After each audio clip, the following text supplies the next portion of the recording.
मुख्यमंत्री माझी लाडकी बहीण या योजनेसाठी अर्ज करण्याची मुदतवाढ 31 ऑगस्ट पर्यंत करण्यात आली। जिल्ह्यात नियोजनबद्ध पद्धतीने प्रक्रिया राबविणार जिल्हाधिकारी अजित कुमार यांची प्रतिक्रिया। मुख्यमंत्री माझी लाडकी बहीण या योजनेचा अर्ज करण्याची मुदतवाढ 31 ऑगस्ट पर्यंत वाढवण्याचा तसेच काही निकष शिथिल करण्याचा निर्णय शासनाने घेतला आहे। अधिकाधिक महिलांना या योजनेचा लाभ मिळवण्यासाठी ही तरतूद करण्यात आली आहे। सर्व पात्र व गरजू महिलांना अर्ज करण्याची संधी मिळणार आहे। त्यामुळे महिला भगिनींनी कुठल्याही प्रकारची गर्दी करू नये। जिल्ह्यात नियोजनबद्ध रीतीने प्रक्रिया राबविण्यात येईल असे आवाहन जिल्हाधिकारी यांनी केले। कुठेही गैरप्रकार आढळल्यास कठोर कारवाई करणार असल्याचेही त्यांनी सांगितले। प्रत्येक तालुक्यात नियोजनबद्ध पद्धतीने प्रक्रिया राबवावी। कुठल्याही सीएससी सेंटरवर जादा शुल्क आकारले जाऊ नये यासाठी तहसीलदारांनी प्रभावी नियंत्रण करण्याचे आदेश जिल्हाधिकाऱ्यांनी दिले। या योजनेचा जिल्ह्यातील अधिकाधिक महिलांना लाभ मिळवून देण्यासाठी सर्वतोपरी सहकार्य करण्याचे आदेश जिल्हाधिकाऱ्यांनी दिले। नमस्कार, मी अजित कुमार, जिल्हाधिकारी अकोला।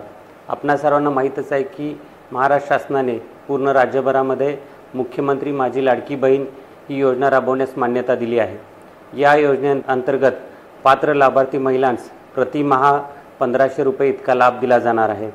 या योजनेमध्ये यापूर्वी ज्या काही अटी घालण्यात आल्या होत्या त्या अटी शर्ती आता शिथिल करण्यात आल्या असून यामध्ये अर्ज करण्याची मुदत ही 15 जुलैऐवजी 31 ऑगस्टपर्यंत वाढवण्यात आलेली आहे। त्यामुळे प्रत्येक लाभार्थी महिलांस अर्ज करण्यासाठी पुरेसा वेळ देण्यात आलेला आहे।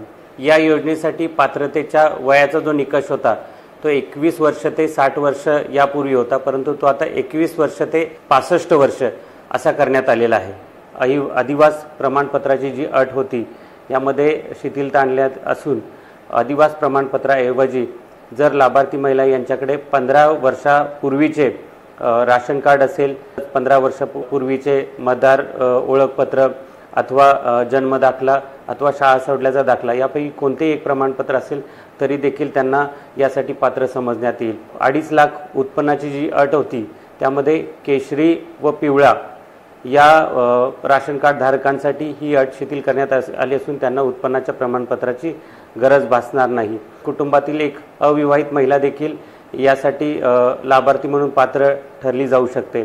अशा रीतीने शासनाने महिला भगिनींच्या अधिकाधिक कल्याणासाठी या योजनेमध्ये अटी शर्ती शिथिल करण्यात आल्या असून जी वाढीव मुदत दिलेली आहे त्यामध्ये अधिकाधिक महिलांनी त्याचा लाभ घ्यावा।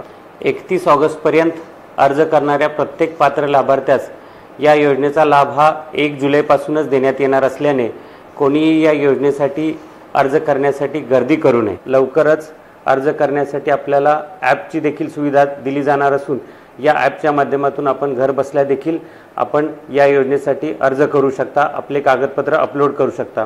त्यामुळे आपल्याला 31 ऑगस्टपर्यंत मुदत असल्याने कोणीही सेतू केंद्रांवरती तलाठी कार्यालय येथे गर्दी करू नये।